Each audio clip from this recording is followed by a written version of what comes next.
In order for our orchestration to actually do work, we're going to need to create a set of flows that do the lower level work at each step of our process. The flows are what are actually doing things like updating records, getting necessary information, and assigning screens to certain users that may need to do manual work, such as the triaging and manual classification in this process. And so let's look at how we can correspond each of these steps to a different flow and figure out how many flows we need to build and what they're going to do. We'll start with the beginning of our process where a new case is logged. We don't need a flow for this since cases can be created from the cases page in Service Cloud, and a user can hit create case and do everything they need to from that UI. Next, we look at the fact that the case is classified automatically.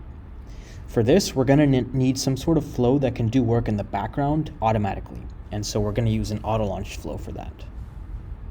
We have the backup case where we may need to manually classify the case if automatic classification fails. And so for that, we're going to need some sort of screen flow where a user can actually fill out some sort of form.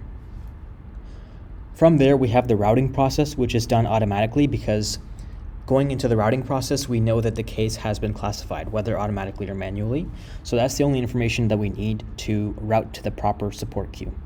So that can be handled by an auto-launched flow.